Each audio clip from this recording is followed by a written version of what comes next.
akamlar mana bizning klinikaga murojaat qilganlar 1 oy oldin 63 yoshdalar Toshkentdan. Migren tashxisini qo'yganmiz. Operatsiya oldik. Odil aka qancha bo'ldi operatsiya qilganingizga? Operatsiyaga 1 oydan ozgina o'tdi. 9-aprel kuni ertalab soat 8 da operatsiya qilinuvdi. Ertasi kuni 10-aprel kuni soat 11 larda javob berishdi. Uyga ketdim. Shundan keyin uyda bo'ldim. Og'riq necha yildan beri migren bor edi sizda? Taxminan 1974-yil birinchi og'riqlar o'shanda boshlangan. O'shandan beri shu og'riqlar bor. Bu degan so'z 50 yil atrofida. Salkam 50 yildan beri bosh og'rig'i bor edi, migren bor edi. Konservativ davolanardingiz.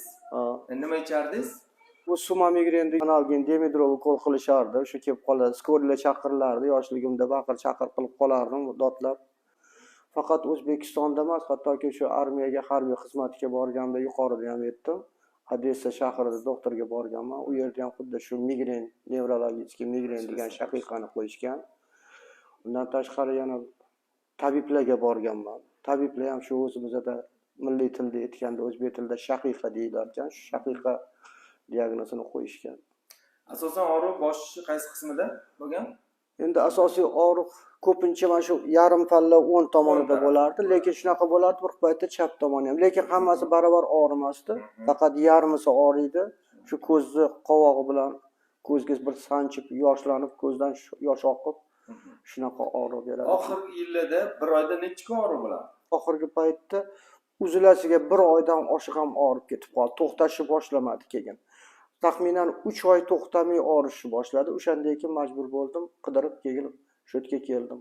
Demak, 1 oyda 30 kunlab og'riganda. Og'ridi, oxirgi paytda to'xtash qolmadi. Paytlarda 1 oyda 30 kun og'rigan, har kun og'riq bo'lgan bosh og'rig'i, suma migren ham yordam bermagan. Yo'q, bermay qo'ydi. Shundan keyin mana 1 oy bo'ldi operatsiya bo'lganlariga, asosan biz shu bosh miyadan chiquvchi nervlar sohalarida ishlaganmiz. Mana shu sohalarda, ikki taraflardan, chakka sohalarida o'sha migren xirurgiyasi amaliyoti bajarilgan. Mana bugun kontrolni osmotrga kelganlar 1 oy bo'ldi. Gapirib bering o'zingiz endi. 1 oydan beri og'riq bormi, yo'qmi? Yo'q. Og'riq yo'q. Yo'q. Operatsiya kuni, operatsiyada narkozdan uyg'onganingizdan keyin og'riq men oldingizga kirdim, og'riq o'shanda to'xtagan edi. Og'riq yo'q edi o'shanda. O'sha sezmadim. Operatsiyadan keyin og'riq yo'qoldi batamom. 1 oydan beri hali bir marta ham og'rimadi. Yo'q. U pristup og'riqlar umuman biror bir marta bergani ham yo'q. U og'riq juda ham boshqacha og'riqlar edi. Endi operatsiyadan keyin tabiiy holat, operatsiyadan keyin og'riqlar bo'ladi, lekin ukollarning o'rnida boshqa. Ular men shunday tushunamanki, ular hech narsa emas. Zirabchimda olib tashlagandek. U og'riq juda ham kuchli og'riq bo'lgan. Uni boshi og'riganlar biladi. Shu sababdan ham shu intervyuni berishga ataylabdan men jazm qilib keldim. Inshaalloh odamlar eshitsa yordam bersin shularga. Rahmat. Odil aka sog' bo'ling.